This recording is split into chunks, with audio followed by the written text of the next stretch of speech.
Rella Nation, hello, how y'all doing? It's your girl Rella J, and I am coming to just share my heart with everybody, but specifically with my plus size girls.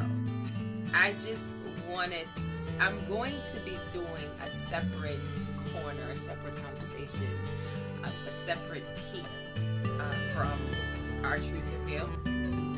And I'm going to try to upload it on Tuesdays or Thursdays called Rella Nation.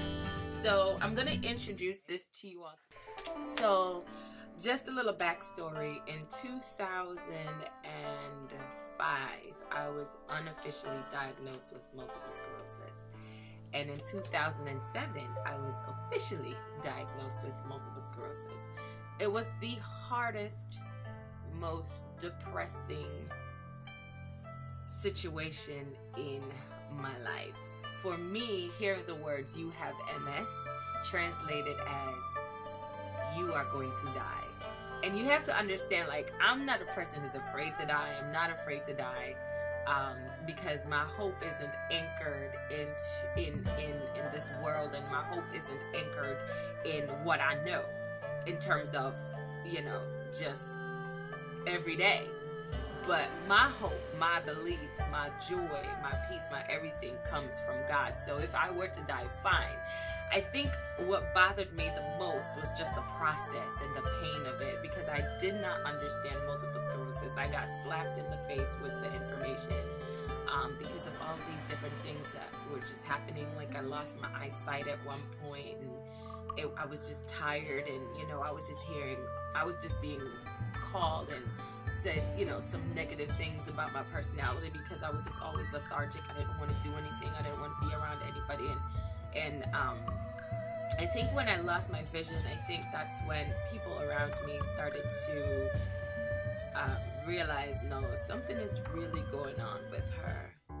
And I remember going to the doctor. I'm sorry.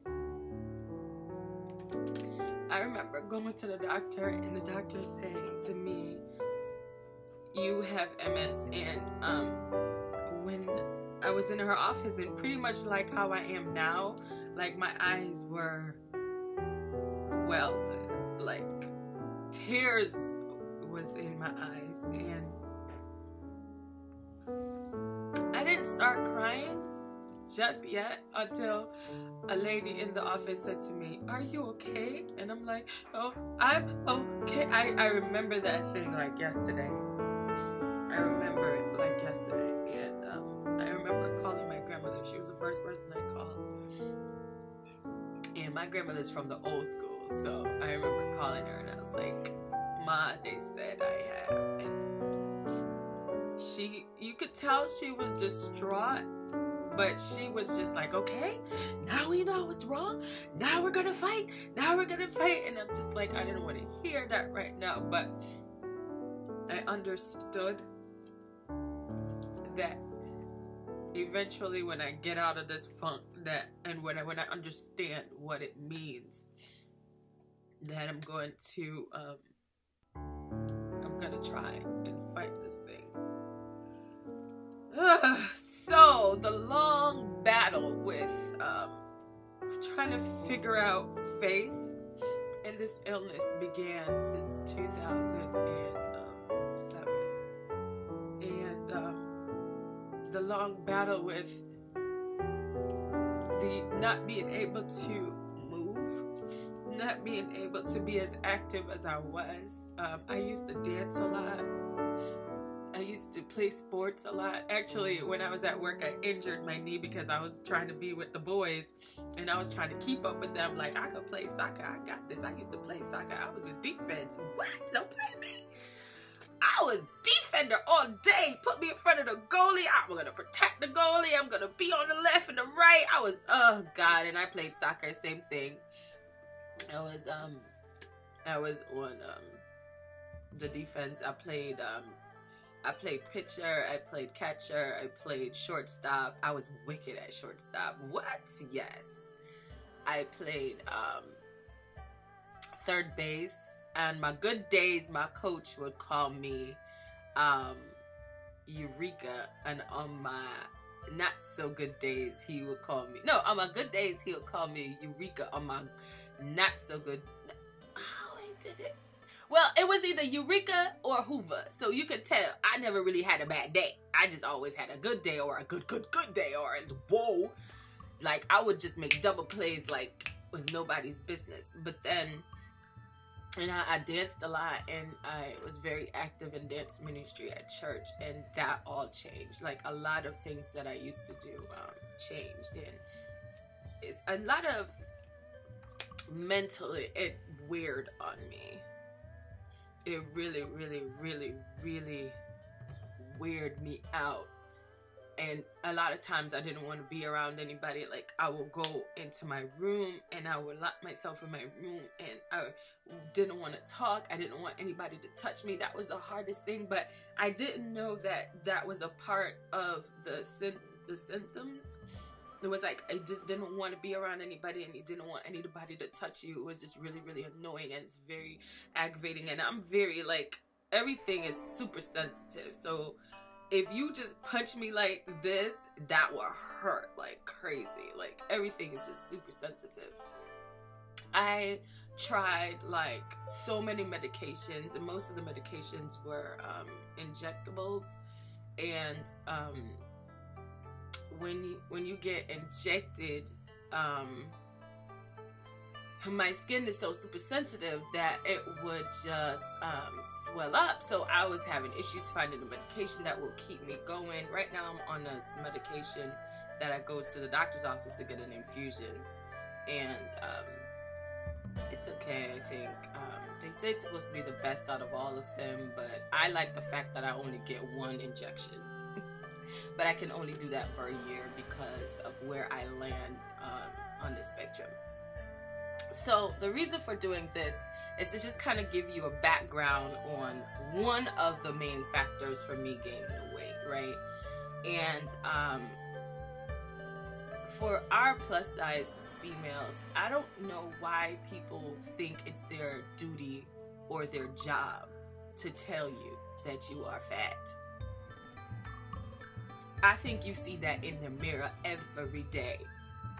I think what we have to understand as plus size females is at what point do we stop allowing people to write our story, and at what point do we start to write our own story?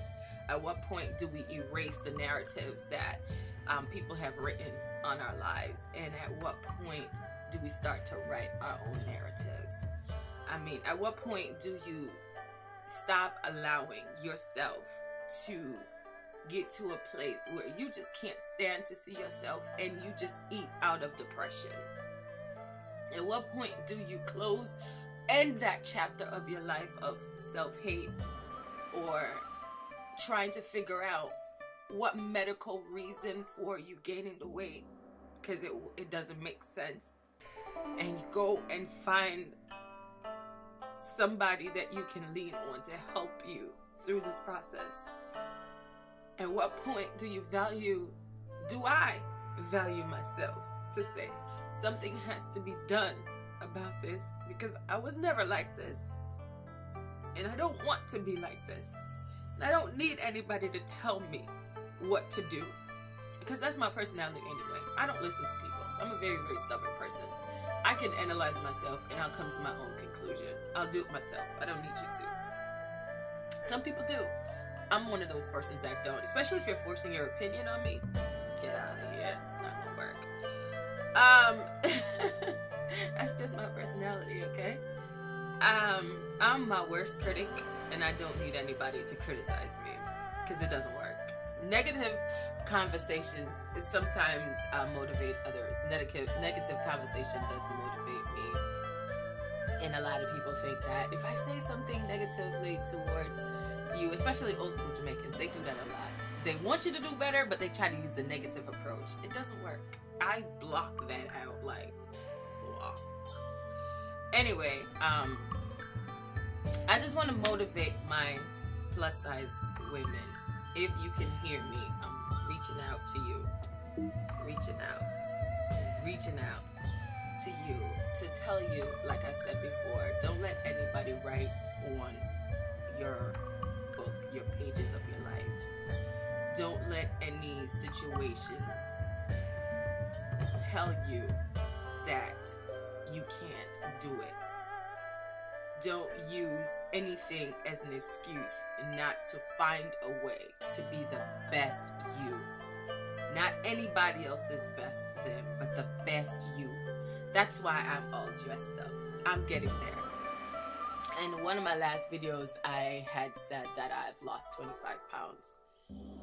And I'm continuing to do so. And I'm working with a very... It's a pretty intense workout, and I realized I can't do it. Then I remembered that I got this from the MS Society, and it's an active wellness fitness with Katrina, and it's supposed to be low impact. Also, like I had said in the other video, I'm going to be doing some walking. I haven't started walking yet because I have not been feeling the best, that I feel like it would be safe for me to walk by myself. So I have to find plans and goals that will work for me. So I have changed my eating habits drastically. I mean, drastically. It's very expensive to eat healthy and without meat and all that. And fruits and vegetables, it's really, really expensive. But what I do know is that my skin, along with prayer and just bringing all of this to God, is just phenomenal. And I do know that I am starting to feel better, and I do know that I have results. And it's not a marathon. It's not a race. It's not for anybody else. It's for you. It's for me. It's for me. And I have to come to the place where I say, I am worth it. I am worth changing my eating habits. I'm worth meal prepping. I'm worth a 30-ounce water canister full every day, maybe 3-4 times a day.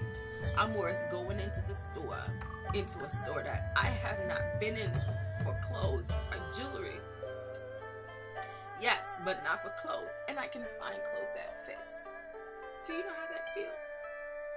Do you know how it feels to put on a dress that you've had in your closet for years and it fits again? Oh my God. Do you know what it feels like to be in a dress that actually fit your plus size state, but it fits you even better when you're smaller? Hello. Favorite color, y'all. FYI. That's why I put it on, because I wanted to feel good while I try to encourage my plus size sisters.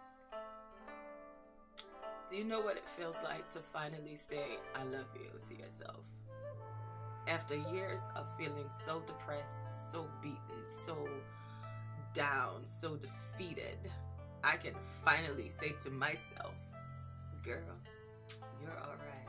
I love you, girl.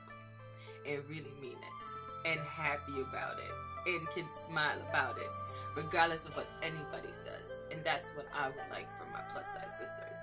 So, I'm going to try every Tuesday to take you out on a food journey with me and on a workout journey with me as best as I can. So that's just my little talk for today. I want to thank you. I want to pray that God will help what I've said inspire you. And I'll see you guys on next Tuesday. Thank you. God bless.